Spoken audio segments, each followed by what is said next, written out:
Welcome back to another video in our Basics of the WAMZ series, and in the previous video we took a little bit of a look at how you can set up your database on Airtable, and we looked at how you can replicate that on the Webflow CMS. Now we're going to take that a little bit of a step further and start turning that into a layout via repeating data list on Webflow, so one that we can start to look at all the different dogs, and we'll also add a little form for capturing information about a new rating. In the next video we'll then look at how you take that rating, you add that onto Zapier, and we can start to move data around about Airtable, the CMS, etc. So back to the basics, let's start by working on our design here. So if I go up and add an element in Webflow, one of the most powerful elements that Webflow has is this collection list. If you've watched our UI and UX repeating data list lesson, then you'll have seen me use this before, but essentially what this lets you do is create a group of different components or different elements on Webflow that will repeat themselves over and over for each record of data that you've got in a particular CMS field. So if I set the source to dogs, then immediately I can start showing a list of all the different dogs that I've got in here. And we're going to do a few things just to make this look good. So we'll drag a heading in first of all. And you can immediately see what happens is that heading shows up 3 times, and that's because we've got 4 different items in our database. If I went into the CMS and added a 4th dog and called that, I don't know, Winnie the Pooh, I don't know why that came to my mind first, but we're going to stick with it. And I hit create and I hit exit, then we'll have a 4th one down here for Winnie the Pooh. Now what I can do is I can immediately go into the configuration here, and you see each of these little purple boxes. Well, these are dynamic or variable pieces of data that you can pull straight from the CMS database record. So I can take the text from dogs and I can say, well, I've got a bunch of different text options here, like the dog description and total rating, but I'm going to go with name, and immediately what happens on the left is each name of each dog pops up in the list. Now I'm going to get rid of Winnie the Pooh for now. Sorry Winnie, you're gone, delete permanently. But you can immediately see, as I say, we've got the 3 names of our dogs, and I can play around with that list, you know. If I want to change the configuration of like the sort order, the filter, etc., I can do all that. But first we're going to take a little bit of a look at just making it look good, making them all show up. So first of all, let's go and have a quick look at our colour palette again. This is the one I looked at earlier. See if we can pick a colour that's going to look good against this green. It's probably pretty hard. I picked a pretty bad colour template, but you know, we're 3 videos in now, so we're going to stick with it. And so you can immediately see again, every styling change I make in the side here, I just change the colour of the text and it shows up on all of them. Now I'm going to just run through this and make a few kind of basic styling quirks, try and get it looking good. Might work, might not. Just do this on the fly, see if we can make something that looks semi-passable. So we're going to do that. Put a little bit of text in there. We're going to drag in a paragraph, and this is where we're going to have the dog description. Now I don't think I wrote one for each of the dogs yet, so I might not really get anything showing up here. Did I write one? No, I don't think I did. Let me go quickly write a dog description. So we'll say Mocha, a very brave and handsome dog, terrible for picking up socks, ripping them to bits and leaving them outside. I am just making this up as I go along. Honeybee, a very grumpy dog who likes to sleep all day and is also very fond of scrambled eggs and bacon. Honeybee enjoys long walks by the beach and napping on her owner's lap. Again, I'm just making these up as I go along, just to try and get some content in here for us. And then dog description of Milka, a massive, playful bundle of Samoyed energy. Samoyed, however you want to pronounce that, I think it's Samoyed. Loves to eat carrots. I don't know if dogs like carrots. Loves to play fetch. Hates to get baths. So again, just total nonsense we're popping in here. But what that's going to let us go ahead and do next is pull that text in here. So now I can select dog description. Immediately, clearly that's not very readable, so we'll pop back to our colour palette. What else have we got? Try the red. I bet the red looks terrible, but let's try it, see how it looks. Pop it in there, see if we make it readable. I don't hate it. I don't quite hate it. So we can do that. I'm going to make the headings a little bit bigger, because what I'm going to then do is pop another heading underneath them. Now, one of the things that Webflow will let you do is basically select exactly what heading you want. So you can do H2, H1. These should really be a H3 and these should be a H2. The reason is when Google ranks your website, or when somebody using, for example, a screen reader uses it, the H1, H2, H3 is used to kind of try and figure out what's the hierarchy of text. So the most important thing on the page, which is this heading here, should be a H1. The next most important thing, which is usually a subheading, should be the H2. The next most important H3, so on and so forth. You get the idea. So this time in here, we're going to pop in the breed. We'll pick a colour. Well, let's just try the red again, see if it works. In fact, let's try this green. Nice, luminous green. Again, we'll just set the colour there. And so you can immediately see these elements are all starting to repeat themselves over and over again. It looks pretty good. Well, subjectively looks pretty good. It doesn't really look that good. But you can take your time and style it yourself. But now we've got all sorts of different items here on the list. I'm just going to put a border on. This is, again, probably going to look really, really ugly. But I just want to make sure we can easily tell the difference between each line. So I'm just going to add a little bit of padding here. This is going to space this out slightly. And then what colour will we use for our little border? I'm going to use that green again. I don't hate the green. So for a collection item, I'm going to scroll down. I'm going to set a border on the bottom only. Set it across. It's 4 pixels, sorry. Do that. Now again, does that look good? No, not really. But what it does do is just gives us a little bit of a delineation between them. Now there's various other elements we can add in there. I'd like to add a photo in. We don't have a photo in any of our dogs, so I'm just going to add one. And the good news is I did save some pictures earlier, so I'm not going to force you to watch me go on Google and find a bunch of pictures. And by the way, adding stuff to the CMS, you can do it, as I say, via Airtable, via anything else. But if you've got kind of data that is fairly static, in the sense of you don't really want to have it change often, like this dog information, for example, then you can just come in the CMS, drag images in nice and easy. We do that in NoCode for the articles, for example. All of them are uploaded manually, therefore we drag all these pictures in manually, whereas with our tools we've got over 200, probably 300 tools now, and therefore that's all automated and pulled through from Airtable. If I've put that information in there, what I can now do is throw an image into the mix here. And I'm just going to, don't want to choose an image manually. Again, we want to pull this dynamically from the database. Say dog picture, and that is absolutely gigantic. We don't really want it to be that size. I'm going to just minimize that right down.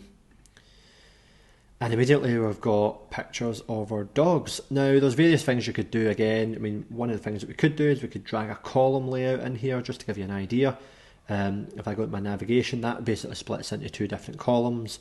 So I could open those columns, I could drag the image into column 1, I could drag everything else into column 2. There we go, just dragging that in. Let me just rearrange that back to the right way up. So you could do something like that, and then because you've got the column that size, in theory you can make that picture bigger. There you go, that looks pretty good. Again, subjectively, not that good. Another thing you can do, by the way, is you can adjust columns, so I can make that all a wee bit closer together if I like, just like that. So what we've done here is created a repeating data list. We've now got all this data pulling through. It's making quite a nice little layout. And really, that is how you would start to use all this data from the CMS. One of the other things you can do, if I select the collection list, I can start to play around with the sort order. So, I could sort them by the total rating, even though we don't have one yet, so it's not really going to work. Can sort them by the name alphabetically. So if I do that, clearly honeybee is going to come up first because H is before M. I can also filter them out. So, I could have, for example, I could have a filter that says the breed must be Samoyed. And I can save that and it'll filter it down just to Milka here. So there's all sorts of different little things you can do there. I'm going to delete all of them for now and just leave it blank. So that's a really basic example of how you can display the data. And by the way, one of the things that you could do here, if you wanted to make, for example, a featured dog, or let's say Mocha is the featured dog of the month, and you want Mocha to always show up at the start, a couple of things you could do. You could add a featured field and have it sort so that, you know, featured kind of comes first. But another interesting thing you can do if you actually want to use variables around about here is you can basically make a collection list that is limited to one item, just whatever item you want, and then you can style that. So watch this, right? If I wanted to take my collection list, I want to copy it, I want to paste it. Oops, it's not going to let me do that because I'm trying to paste it inside a list. Let me just put another container up here and I'll show you what I mean. A little bit daft from me. So if I put another container here, right, and if I go and if I take the collection list wrapper, take that, paste it in there, and then what I'm going to do, so it's just pasted, it's copied and pasted the exact same item. I'm just going to filter this so that the name is Mocha, and then I can start to do different stuff here. I mean, I could give that like a different styling entirely if I wanted. So let me just move that down in between this. So I've now got that container there. I'm going to copy it and paste that again. So I've just pasted it. I'm now dragging it up the top. You can see I'm not very handy with a mouse, can't you? I could call this a featured dog. So immediately what I've done is I've limited that to just one item. I'm just going to change that heading there, give that a new class. New class just basically lets you change different things without changing every single element on the page. It's a little bit more complex than that. If you're going to use Webflow, you definitely need to understand how classes work. We'll worry about that later. Now that's just a crap colour I've made it. In fact, I'm going to make it that colour. Just make it look up a little better. But essentially, because we've just went now, right, and we've created this one list item, you know, and I've filtered it to say Mocha. I could equally filter it to say honeybee. And then it's going to get the exact image I want. But essentially what I've done there is I've used that as a way to create a variable, because I can delete whatever I like in here. I can make this, oh, I've just deleted the columns, that was stupid. So I can pull that, let's say I can pull this header out, right? And I can take these columns, totally delete them, and then I'm left with this. I could do all sorts of things here. I could give this its own class so it's separate. I could say shared, I'm calling it shared because I'm going to make it share a space with honeybee here. So I could put this here, I could say featured dog. This one, I could say honeybee, we're going to space out by, let's say, 10 pixels. Now you've got to mess around with that a little bit to make them line up directly. You know, maybe I need a little bit of a push downwards or something like that. I don't know. You need to mess about a little bit. But what you can actually do is, I've now, just by putting a list item in there, this is a list. Even though it doesn't look like it, this is a repeating data list with a heading inside it, with the variable set to what I want, filtered to whatever I want. Sorry, on the list it's filtered to whatever I want, and therefore essentially what I've done is I've just created a variable. Even though Webflow does not natively support them out of the box, I've just created a variable right here. Now that's all pretty cool and well, but I'm going to delete that for now, and let's go back to where we were making our form. I'm just going to drag that heading back in there because I inadvertently deleted it. We'll say pick a dog, and we will center that. So what we're going to do now is add a form. So we're going to add a little container at the bottom, and this form is just going to be what we use to submit a rating on a particular dog. So we're going to put a form element inside there, or form block as Webflow calls it. So if I drag that in, immediately it's just going to throw in some basic details there. I can delete them and start afresh. First I'm just going to copy and paste this heading. Let's put another heading down here that says, so you picked a dog. It says rate a dog. Now I'll show you why I've called that pick a dog in a second when we look at template pages, but let's just quickly say we want to rate a dog here. So we can have you put the name in of the dog, and there's a couple of options, right? If we have a quick look at the components we've got, and we did look at these in our UX and UI component pillar, you've got all sorts of different components you can pick to do various things here. Now we could ask you to specifically put the name of the dog in, We could also, if we were only ever going to have a select number of dogs, then we could also use this select field, and we could have, we could call this dog. We could come into this configuration, and this will just let us configure the options. So we can say select dog, and I can say the first choice is Mocha, value is Mocha. You could say the second choice is Milka, and the value is Milka. And by the way, this is just a key value pair, so the text is whatever the user sees. The value is what actually goes through to Zapier. So I could call just honeybee honey, and it would show up as honey. So if I just click there, just to show you what I mean, I've only got honey there, even though the name of the dog is actually honeybee, and the value that will go through to Zapier is honeybee. So what we're going to do is we're going to create this form here. Just put a little, just deleted that. We'll just call this dog. We're going to create a little form here just for submitting our rating. I'm going to go ahead and put another input field in here, and we're going to say this is the comment. So call that. Put a little placeholder in here. So what do you think of this dog? We can set that to be required, so the user cannot submit this form without entering something in that field. I'm just going to take this label, I'm going to copy and paste it. That's just the way I like to work. You can also find a form label right in here as well. Drag label in. Call that rating comment, and I'm just going to copy that again. I'm going to paste that again. I'm going to say rating. Now we want to limit the possible ratings to 1 through 5. So I'm going to drag a radio button in here this time. And we're going to call that 1. And if I just check the configuration, I'm going to call that group name rating. I'm going to call this choice 1. So when you do a radio button, they're all part of essentially one group. So when you have this radio button field, you essentially will have a group, and essentially what we could say is we could have 5 different radio buttons here that all group under the one, I guess, radio multiple select of rating. So let me show you what I mean. If I go 1, if I go 2, 3, 4, and I know they say 1, but I'm going to change them in a second. So if I say the group name is 1, choice value is 2. So, nope, sorry, I've miscounted there, my bad. Okay, so choice value in this one's going to be 1. Choice value in this one's going to be 2. Yep, I'm going to change the text of it to say 2 as well. That's the bit you've got to get right. This next one, choice value is going to be 3. We'll set that as 3. And on this one, the choice value is going to be 4. And we'll set that as, you guessed it, 4. And then of course we need 5. Unfortunately, your teacher just cannot count, which is exactly what you want in a teacher. So there we go. Set that as not 54, set that as 5. And essentially what I've just done here is create a really, really simple form that when I submit that, it will go through to Zapier. But we've got to set that Zapier bit up, and I'll show you what you need to do that. So we've got our form there. We're just going to put the button as well. We'll probably center that. Might center all of this.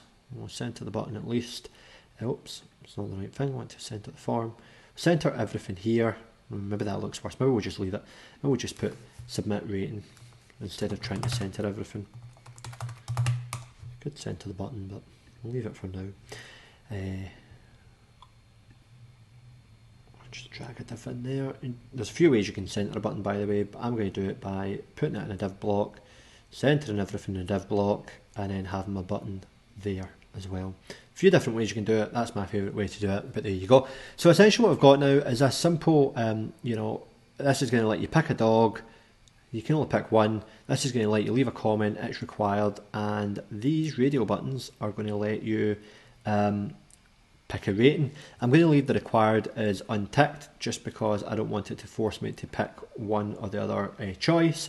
But nice and simple, that just gives us a form that we can now use to send data to Zapier.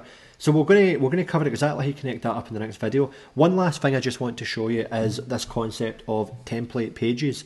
So if I click on my pages here, if you remember when we started, we had home, we had password, and we had 404. Well, now because we've created 2 new CMS collections here, or database tables as we better know them, we now have these automatically created template pages. So if I look at dogs template, essentially what's going to happen here is for every record in my database, so in the dogs database, Mocha, Honeybee, Milka, this is going to create a unique page for each item. And again, just like the repeating data list, it is generated dynamically with variables. Let me show you exactly what I mean. I'm just going to use a really basic layout here to save time. So if we drag this in here, I can set this heading. Now what this is going to do is this automatically knows that I am on the specific page for Mocha. If I could switch that to Milka, I can switch that to Honeybee, but it automatically knows that the data it should be pulling in is from that specific record. So you can immediately see in 2 seconds flat, I've just created pages for each dog. Simple like that. I could take this description, I can set that to be the dog description. It's really, really easy, really, really cool what you can do. But let me show you one other thing that's even cooler than that. If I go back, right, to my home page, then I can do two things. I can take this nav bar and I can right click that and I can do create symbol, and I'll call that nav bar. Easy enough. And then I can go to my form, and I'm going to rename that, by the way. That's one thing I forgot earlier. Right now it's called email form. Let's call it rating form. We'll call that, oops, call that rating form.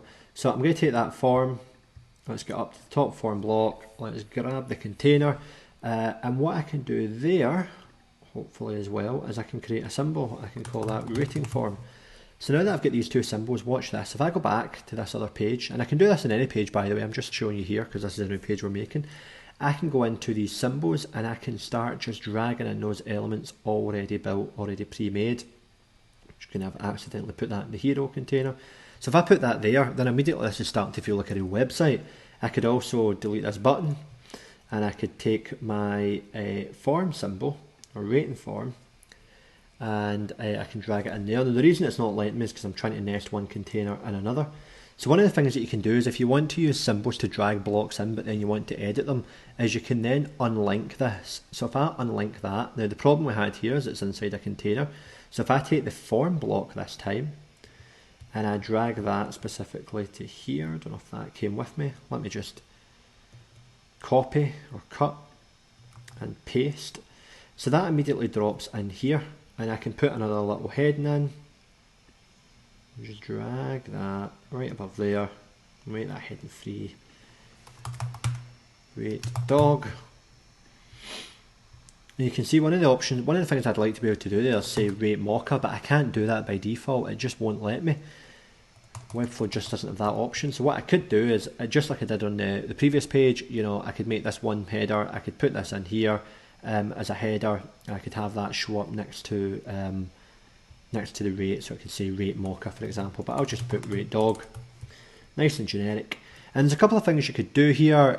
You know, you could, if you want to get a little bit more complex with the WAMZ stack, for example, you could use a little bit of hidden custom code to automatically select the dog here, and there's probably other ways to do it as well. I'm not going to mess about with all that, I'm just going to leave it here. But it just gives you an example of kind of what is and isn't possible. But look what happens. So we've got Mocha there. If I go to Milka, again, I've got all the same information. If I go to Honeybee, I've got the same information as well. And so you can imagine how you know, amazingly complex this could get. If you wanted to make a website where MD uploads their dog, then you could have a specific profile page for every single dog, and you as an app builder do not need to lift a finger. All you need to do is throw the page together just like I did there, and then your users will add data and start to fill out the CMS, and as a result all the template pages from there. If you're ever looking at a no-code website, you know, actually the tools page is only one single template page. It then creates 300 more pages because of all the data I've got in the CMS. It is incredibly powerful. It means I can make one tiny change and change hundreds of pages on my website at once. So we talked a little bit there about how, you know, a template page, if you've got data coming in, then that can start to create new pages, so on and so forth. So that seems a good point to stop this video and move on to the next one, where we're going to use Zapier to actually start capturing data from this form and adding it to our website.